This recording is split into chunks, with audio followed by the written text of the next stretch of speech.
Good day mga agaw. Ngayon ay magpupugan ako nitong mga bagong pisang sisiw dito. Yan. So dalawa pa rin po yung nandito sa pugaran na naglilimlim. So hindi na po nadagdagan yung napisang itlog. Bali tatlo lamang po yung napisa. At yung isa ay namatay. Ayan. Ito po. Bali parang premature na sisiw to. Tsaka namatay. So ito ngayon ay ililipat ko na doon sa bago nilang kulungan para makakain na po itong mga sisiw na to at makainom na rin po ng tubig, vitamins at yung gamot para sa coccidiosis. Yan, so kukunin ko na itong mga agaw at yung pasasamahin ko na inahin dito ay ito lang itim, hindi na itong BPR. Yan, so ready na po yung kulungan nila doon. At yan, dalawa na lamang po yung natitira. So kunin ko muna itong isang inahin. Yan, so dalawa lamang po yung napisa. Ayan po.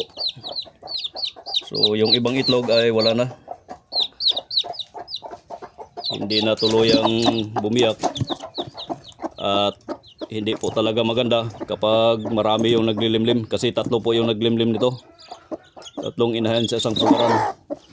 Siguro nagkabanggaan yung mga itlog dito. At yun na yung dahilan kung bakit ito nabugok lahat. Ayan. So ilipat ko na ito mga agaw. So ayan. Dito ko sila ilalagay. So yung mga sisiw na 8 na nandito ay andito na sa labas. So ito na po sila lahat. Yan, kumpleto pa po. Yan.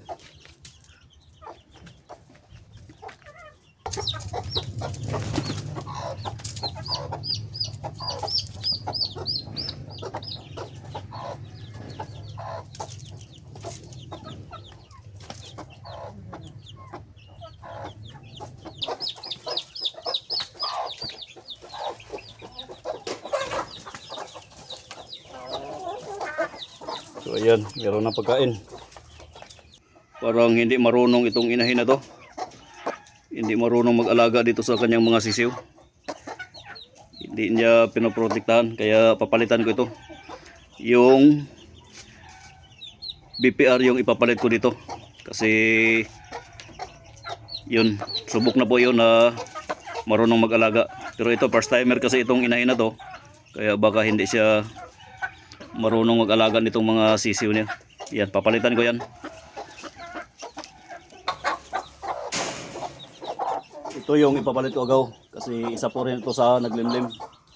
Ito ay subok na na marunong mag-alaga, kaya siya na muna yung mag-check charge dyan sa kanyang mga sisiw. At itong isa ay palalabasin ko na. So ayan, kung makikita nyo po ay lumapit na yung dalawang sisiw sa kanya. So yung itim sana, yun yung unang-unang naglimlim hanggang sa matapos at saka mapisa. Pero parang hindi siya marunong. Kaya para maiwasan na magiging kaswerte itong mga sisiw na to ay pinapalitan ko nitong BPR. Yan.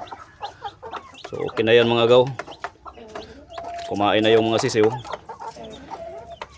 At maglalagay na ako ng painumin ng tubig na may halong gamot pang prevention sa coccidiosis. Hanggang sa muli na naman po. Kita-kits na naman po tayo sa susunod na video natin. Maraming salamat po.